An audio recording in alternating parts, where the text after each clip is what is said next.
Warro guduruu aanaa murutti haleellaa raawwatee lubbuu afayyaa'ee aanichaa darbuu bulchaan aanichaa obbo Fantaa'uun Taayyee himan.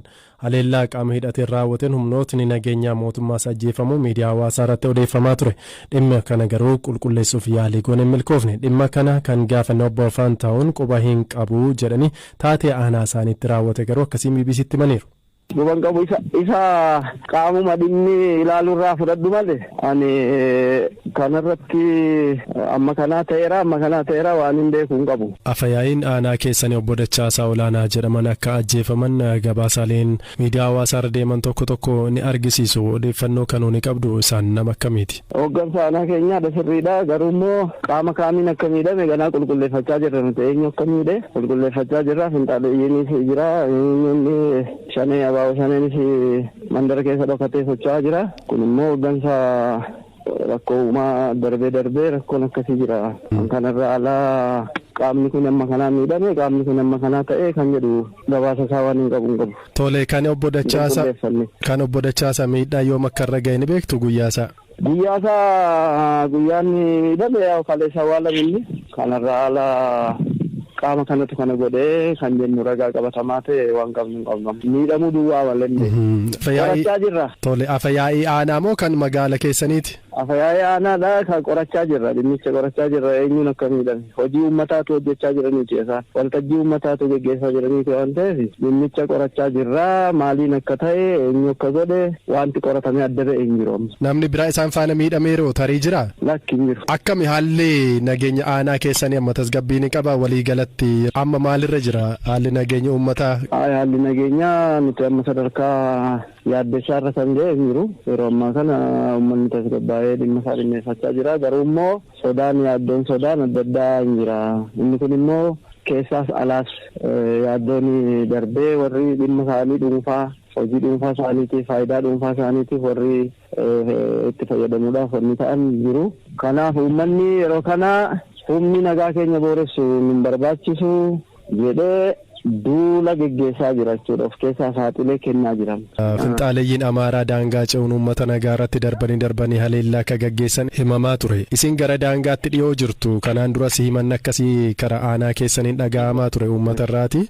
Amma wanti kun ni mul'ata moo dhaabbatee jira? Nuti galamma gamarraa ba'anii dhufanii as keessaa dhufanii waan qabatamaa gooneeru hin qabnu. Kun immoo gareen as keessa jirus jira. Amaaras yoo ta'e Oromoos yoo ta'e lamaan isaaniiyyuu diina uummata Oromoo. Lamaan isaanii diina sabaaf sablammii. Gamaa kan dhufe eessaa kan dhufeetu nuti hin ta'in kan ilaallu qaamni kana raawwatu afaan Oromoo dubbatu afaan Amaaraa dubbatu afaan abbaa fedhaa dubbatu ijaarsa kana kan diigu uummata nageenya uummataa kan booressu hundisaa diina uummata Oromoo diina uummata sabaaf sablammii ta'uu beekna. Aanichatti finxaaleeyyiin Amaaraa irra deddeebiin uummata nagaa irratti haleellaa raawwachuun himatamaa turaniiru. Bihiman ministeera dhimma alaa Itiyoophiyaa Ambaasaddar Diinaa Muftii ibsa torbanii miidiyaaf kennan irratti gabaasanii dhaabbilee mirga namoomaaf falman Amnesty International fi Human Rights Watch sarbama mirga namoomaa lixaa Tigraayitti dhalattoota Tigree irratti gaggeeffama jechuun baasan loogii qabaachuu himan garuu mootummaa yakka raawwate jedhame qorachuuf fedha qabaa jedhan Ambaasaddar Diinaan. የአፍሪካ ልዩ ልዑክ ፕሬዝዳንት ኦባሳንጆ gaanfa Afrikaatti bakka bu'aan addaa gamtaa Afrikaa Obasanjoon gara biyya keenyaatti deddeebi'aa akka jiran ni beekama. Mootummaanis deeggarsa barbaachisaa kennaafii jira. Deeggarsa gara kaaba Itoophiyaatti taasifamu irratti tarkaanfii mootummaan Itoophiyaa fudhachaa jiru irratti ibsi kennameefira. Deeggarsa namoomaaf omaal dureen hin barbaachisu waan ta'eef hawaasni addunyaa deeggarsa kennu itti fufee kennuu qaba. Amnesty International fi Human Rights Watch gabaasni waa'ee Itoophiyaa ilaalchisuudhaan baasan qabiyyee siyaasaa kan qabuu fi odeeffannoo qaama tokko kan ol kaasee mul'ise ta'us mootummaan Itoophiyaa garuu dhimmichatti dhiyeenyaan qorachuudhaaf fedha qaba. Mootummaan Itoophiyaa sarbama mirga namoomaa irratti eenyuyyuu gaafatamaa gochuu barbaada.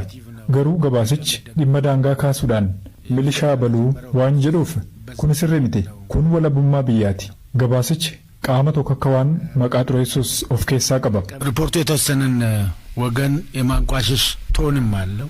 Ambaasaddar Diinaan hojii lammiilee Itoophiyaa Saawudiitti rakkoo keessa jiran deebisuu akka itti fufe himuun hanga ammaatti lammiileen 7,000 ol biyya galuu isaanii ibsaniiru. ዜጎችን ከውጪ በተለይ ከሳውዲ ማስመለሱ እንቅስቃሴ እንደተጀመረ hanga ammaatti lammiileen 7,000 ol ta'an Saawudii irraa gara biyyaatti galfamaniiru. Torbanitti guyyaa 3 guyyaatti balaliin 3 gaggeeffamuun gara biyyaatti akka galan taasifamaa jira. Lammiilee achitti rakkatan hunda achi baasuudhaaf hojiin hojjennutti fufa. Lammiileen Itoophiyaa 750,050 ta'an Saawudii keessa jiraatu.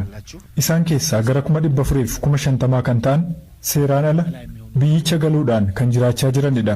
Baay'een isaanii ammoo mana hidhaa keessa waan jiraniif hojiin isaan gadhiisuudhaaf goonutti fufa. Hoogganaan dhaabbata fayyaa addunyaa Dr. Teediroos Adaanoom addunyaan rakkoo namoomaa uummata addunyaa gurraachaa fi adii mudataa jiruuf xiyyeeffannoo walqixaa kennaa jirtu jechuun qeeqan.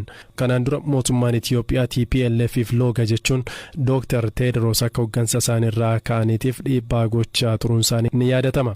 Ammas Dr. Teediroos dubbii isaanii keessatti hanqinni dhiyeessii namoomaallee uummata Tigraay mudachaa akka jirudha kan akka fakkeenyaatti kaasan.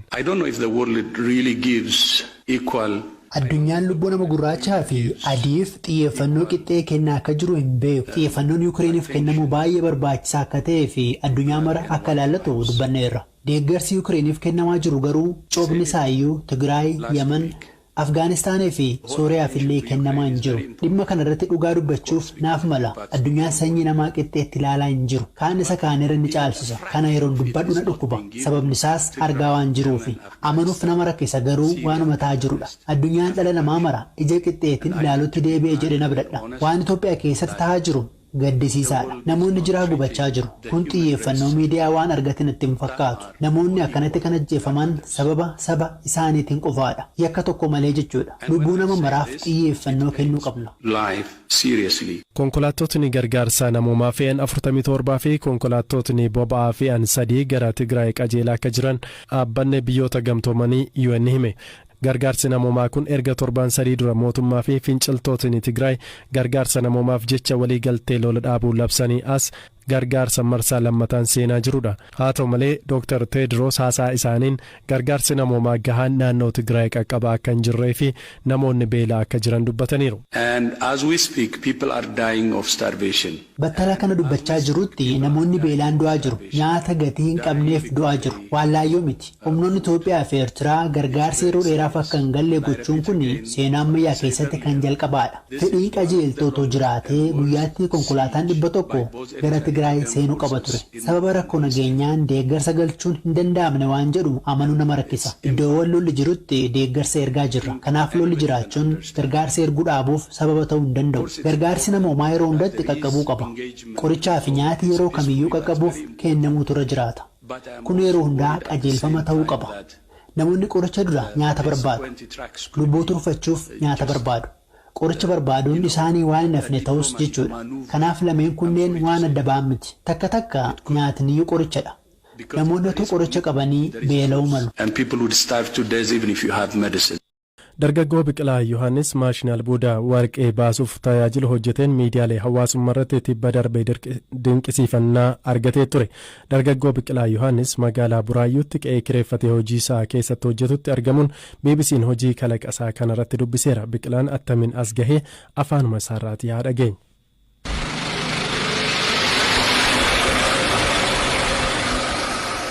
Magaalaa Naqamteettiin kan inni dhaladhee guddadhe. Sana boodara kana karaa Finfinnee kan inni ta'e jechaadha. Kan inni baradhe jaal makaanikii ture achi booda utuma guddisuun amma level 5ti meetaal injiinaringii itti baradheera. Sana booda meeteekii keessas weeldingiitiin weeldariin ture maashinoota adda addaarra saayitii adda addaarra deemee amma hidha Abbayyaa durasitti hojjedheera. Sukkaar faabrikaa tokko tokko keessatti pilaantii dhaabuu irratti bobba'een ture jechaadha.